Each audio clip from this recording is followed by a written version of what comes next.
they're gone. Anytime. Okay. Yeah, Car Fever. Car Fever was our first production for Magnum Pictures. It was a documentary about classic and antique cars that we shot up on location in Wisconsin, Dells, Wisconsin. It was shot in 2 days. We had a crew of 2, just Mike Clark and I. We had to do everything. It was a lot of fun. Hi, I'm Jim Fortier. I'm standing here outside the Wisconsin Dells Auto Museum. With me is Dick Tarnitzer, owner and operator of the museum. Dick, what do you feel your museum has to offer for the public?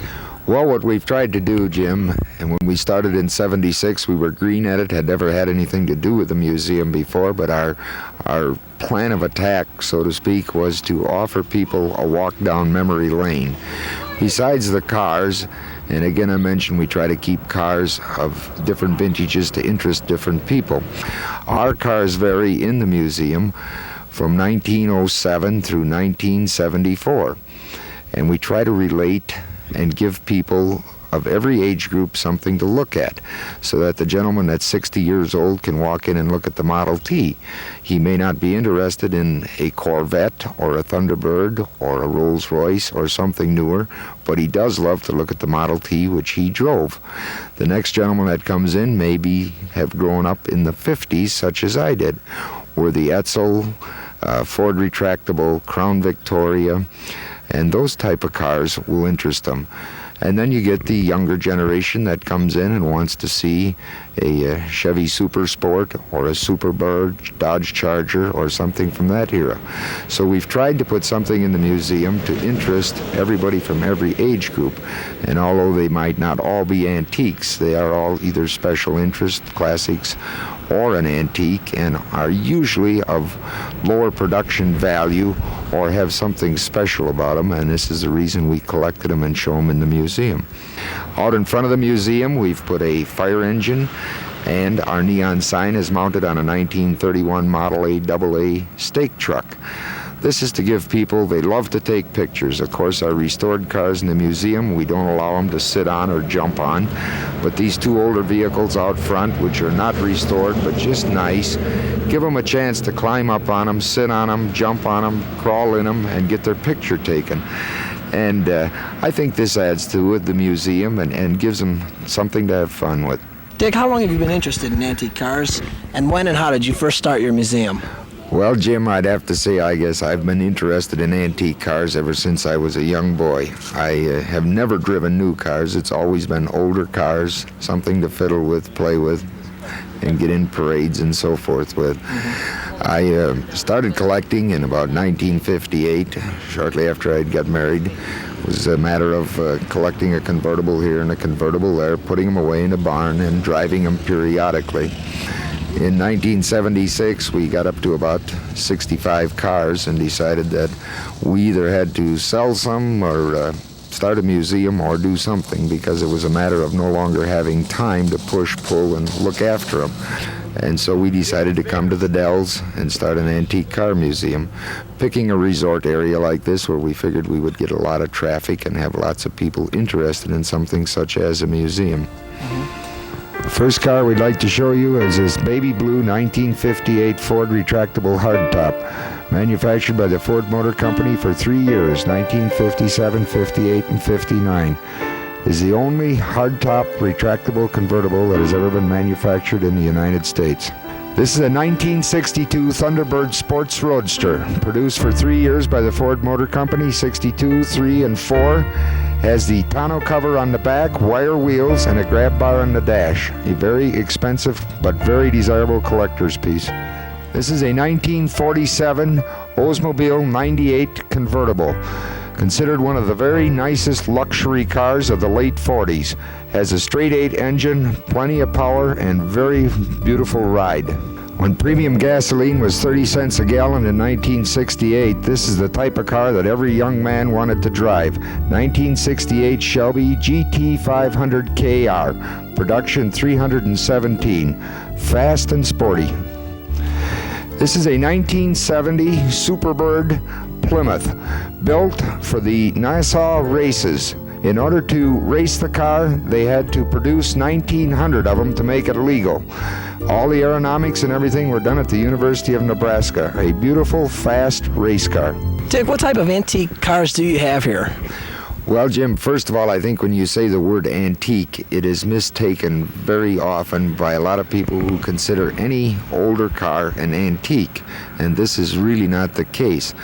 There are basically three classes of cars. An antique car, which in the state of Wisconsin, and this does vary in every state, but in the state of Wisconsin, an antique car has to be 40 years old in order to qualify for an antique. Then you have what you call special interest cars, such as this Edsel sitting over here and some of your later model cars. And the third class is a classic car, which is designated by the Classic Car Club of America as a classic. Not any car can get into the classic. They have to be voted in, so that most of your cars really on the road today are considered special interest. 1929 Model A station wagon. This is what the estates used to go down to the railroad station and the bus depot and to pick up all their passengers and bring them back to the estates. Considered to be a sporty panel truck. 1964 Chevy Super Sport convertible. What every young man dreamed of having in the early 60s. Beautiful, fast, economical at the same time, and a real sporty car to drive. 1939 Ford Business Coupe. This does not have a back seat but has a very large trunk. Was used by salesmen and doctors who needed a large trunk and did not carry any passengers. It only has 38,000 original miles on it. 1963 Corvette split window coupe. Little did General Motors realize what the split in the back window was going to mean 25 years down the road. You can't see anything out of it, but it sure is valuable. These cars today in nice condition are going for around $12,000 to $14,000. 1956 Ford Thunderbird convertible. What every young person dreamed of driving in the middle 50s. To be in the in class, you should be driving a Thunderbird. Sporty, fast, and very beautifully styled. Today, one of the very best collector pieces there are.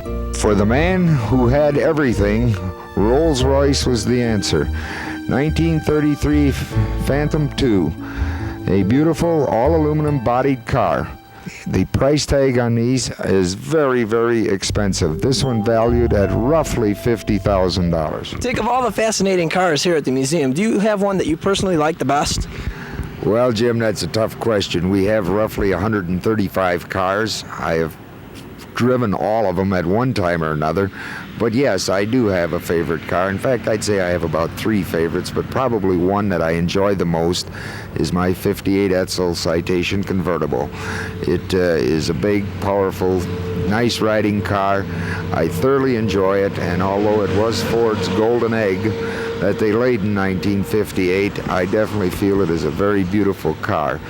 I also have my 1940 Packard convertible.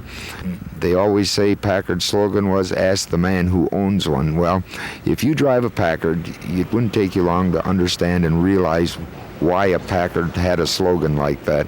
It's a beautiful car, very nice driving, nice riding. For a car that is 41 years old, you would not realize it is that old. And then the third car I would say is my 1931 Model A Cabriolet convertible, which was one of the very first cars I had in 1959. Proceeded to tear it down and restore the car with all new old stock parts, which were then quite readily available. Since that time, the car has been driven about 25,000 miles on tours, and in 1976, when we started the Auto Museum, the car was used as our lead car. It's on all our brochures, it's used in all our advertising. And we would welcome you to come up to the Dells Auto Museum and inspect the car along with many of our other fine cars. Okay, thank you, Dick.